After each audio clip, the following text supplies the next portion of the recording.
Yasas. This is a note that I wrote on the 9th of November 2012. A little bit of a story. And it's called The General. On a cold, windy day, I stick my hands in my pockets. My clothes are old. They were once my mother's, but I make do. I head to the last military base. I pass a child, shivering in the cold. I hesitate just for an instant before moving on. She'll die in a day or two anyway. They always do. I finally make it to the ramshackled building where the general sits. For time out of mind he's been there, an old man in a long-forgotten place. He wears a uniform with so many patches that it seems that a simple move of his hand would tear it to shreds. And still he sits, silent as a stone. The children come to him, hoping for a glimpse into that other world, a world of food and promises, and hardly any suicides. Now me, young girl that I am, come and ask the same old questions. Tell me, General, how it was then. What was it like when my grandfather was born? And did they really speak the tongue of our ancestors in the streets? And did the mothers embrace their children with love, dreaming of their futures, not just for the next month, oh no, but for years to come?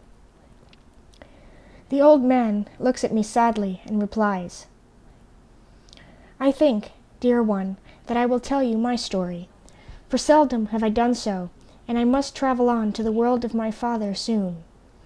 I was young then, when it all happened, just a soldier, not even an officer, and what could I have done even if I was one? How could I have stopped the madness, the debts, the austerity, that evil cursed thing that made my mother kill my father as he slept? It was all for the money, all for the glory, only there was none, and the life insurance policy ran out. I was glad when it did. Each piece of bread, each scrap of fruit that I ate tasted of poison, and now here I was, a grown man, a soldier in a dying army which refused to accept its fate. Oh, but it didn't refuse hard enough. It didn't try hard enough. And what could I do? When they disbanded us, I had already committed the ultimate sin, the ultimate betrayal of my life. I had given up my hope. So I became a relic, working on the streets to help the children pick up scraps of food. And what strange language they spoke, and how they died like flies in a pool of water. General, they call me, if only they knew. But come now, help me with this flag. From the corner he pulls a dusty flag. To my wondering eyes it seems as old as the man himself. I had never seen one such as that. They've been forbidden ever since we became a German territory.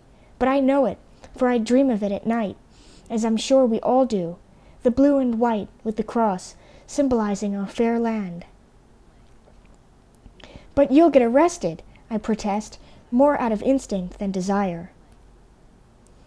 Put her up there, he orders, and his voice sounds like that of a true general, for all the world to see, and may everyone know, once and for all, that we are Elines. I do as he asked, carefully fitting it to the old rusty pole. The old man smiles. See how she flies, he says, his eyes growing dim. See how she flies. Those were his last words, and on my way home to the shack, where there is no heat and only a half-rotten orange for my supper, I run them in my mind over and over again.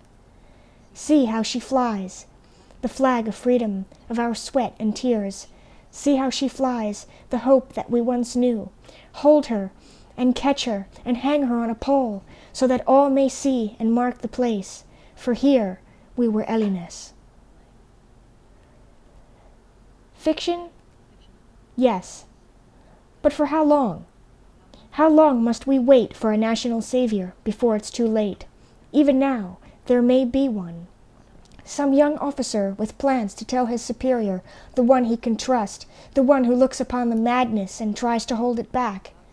Gods, I hope so. And maybe, after the new revolution begins, that soldier, now an officer, will become a great general.